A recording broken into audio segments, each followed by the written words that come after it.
எனக்கு அழைப்புதல் வந்திருக்குது முன்னாள் சட்டமன்ற உறுப்பினருங்கிற முறை அந்த அழைப்புதலே முதலமைச்சர் தான் அழைப்புதல் விட்டுருக்கார்.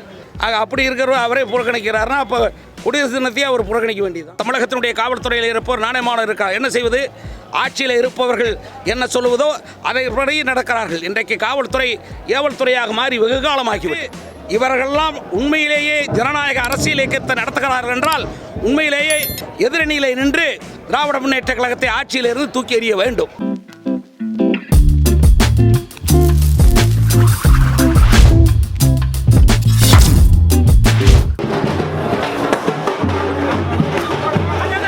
ஞாபகம் இருக்குதுங்களா இந்த KP ராமலிங்கத்தை? எம்ஜிஆர் இறந்தப்ப பீரங்கி வண்டியிலிருந்து ஜெயலலிதாவை தள்ளி விட்டாரே, பல ஊர் தண்ணி குடிச்சவன் அப்படின்னு சொல்லுவாங்களே, அந்த மாதிரி பல கட்சிகள்ல இருந்துட்டு வந்தவர் தான் இந்த KP ராமலிங்கம். எம்ஜிஆர் இருக்கும்போது ராசிபுரம் தொகுதி எம்எல்ஏவா இருந்தாரு. ஜெயலலிதாவோட தீராத பகை வந்தப்புறம் டிஎம்கேக்கு வந்தாரு. திருச்செங்கோடுல டிஎம்கே எம்பியா பதவி வகிச்சாரு. அதுக்கப்புறம் டிஎம்கே உடைய முட்டல் வந்த பிறகுதான் வேற வழி இல்லாம பிஜேபியில சேர்ந்தார். பிஜேபி கிழக்கு மாவட்ட தலைவரா சண்முகநாதனை தேர்ந்தெடுத்து அவர் பதவியை ஏற்றுக்கிட்ட இந்த விழால தான் பிரஸ் மீட் பண்ணாரு KP ராமலிங்கம். இப்ப இங்க இவர் மாநில துணைத் தலைவர். இவர் சொல்றத கேளுங்க.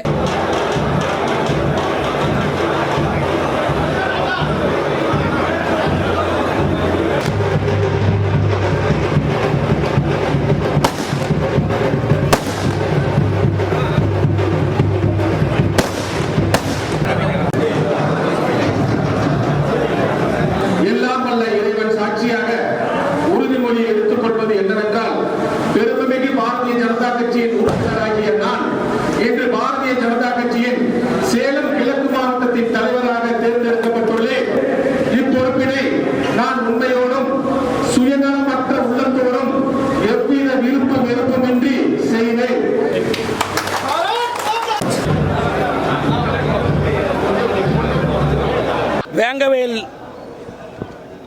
கொடூரத்தை பற்றி தமிழக அரசினுடைய காவல்துறையை நம்பாமல் சிபிஐ விசாரணை வேண்டும் என்று மார்க்சிஸ்ட் கம்யூனிஸ்ட் கட்சியும் விடுதலை சிறுத்தைகள் கட்சியும் இன்றைக்கு கோரியிருப்பது இன்றைக்கு தான் ஜனநாயக ரீதியாக அந்த ரெண்டு கட்சிகளும் செயல்பட ஆரம்பித்திருப்பதாக நான் கருதுகிறேன். எப்பொழுதுமே மார்க்சிஸ்ட் கம்யூனிஸ்ட் கட்சி நியாயத்தின் பக்கம் நின்று வாதாடும். ஆனால் சமீப காலமாக தேர்தலில் அவர்கள் பெற்ற சம்மானத்திற்கு அடிப்படையிலே அவர்கள் நடந்து கொண்டார்கள். இப்பொழுதாவது திருந்தி இருக்கிறார்கள்.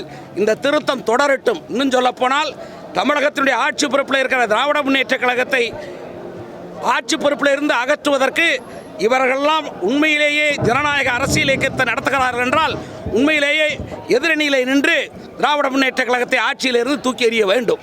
போலீஸ் பல விஷயங்களை மறைத்திருக்கிறார். தமிழகத்தினுடைய ஆட்சி பொறுப்பில் இருக்கிறவர்கள் இந்த பணியை செய்திருக்கிறார்கள். ஆகவே தான் சிபிசிஐடி காவல்துறையை சேர்ந்த நண்பர்கள் நாணயமானவர்கள் இருக்கிறார். தமிழகத்தினுடைய காவல்துறையில் இருப்பவர் நாணயமானவர் இருக்கிறார். என்ன செய்வது? ஆட்சியில் இருப்பவர்கள் என்ன சொல்லுவதோ அதைப்படி நடக்கிறார்கள். இன்றைக்கு காவல்துறை ஏவல் துறையாக மாறி வெகு காலமாகிவிட்டது. ஆளுநர் தேநீர் விருது அனைத்து கட்சிகளும் புறக்கணிச்சிருக்கு சார். திமுக அவங்க கூட்டணி கட்சிகள் எல்லாமே நோ கமெண்ட்ஸ். அவர் சீஃப் மினிஸ்டர் கவர்னர் அவர் கூப்பிட்றாரு. இந்த குடியரசு தினத்துக்கு அழைப்பு விட்டவரே முதலமைச்சர் தான். எனக்கு அழைப்புதல் வந்திருக்குது முன்னாள் சட்டமன்ற உறுப்பினருங்கிற முறை அந்த அழைப்புதலே முதலமைச்சர் தான் அழைப்புதல் விட்டுருக்கார். கவர்னர் ஆளுநர் குடியரசு தினத்தை கலந்துக்கிறாரு, நீங்கள் கலந்து பங்கேற்கணும்னு. ஆக அப்படி இருக்கிறவர் அவரே புறக்கணிக்கிறாருன்னா அப்போ குடியரசு தினத்தையே அவர் புறக்கணிக்க வேண்டியதுதான். எதுக்கு அவர் அழைப்புதல் விடுறாரு? இவ்வளோ கால தாமதமாக இந்த வேங்கவேல் கையாளுறதுக்கு என்ன காரணம்? சீமான் பெரியார் பேசுறதுனால இது ஒரு அது ஒரு டைவர்ஷனாக இருக்கலாம். ஆனால் அதல்ல பிரச்சனை.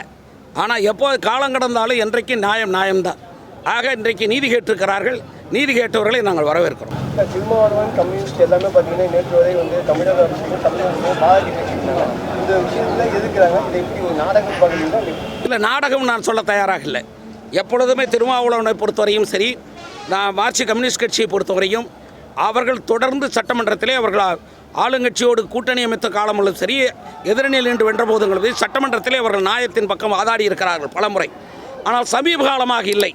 அந்த நிகழ்வு தான் இப்பொழுது அவர்கள் மாற்றிக் கொண்டிருக்கிறார்கள்.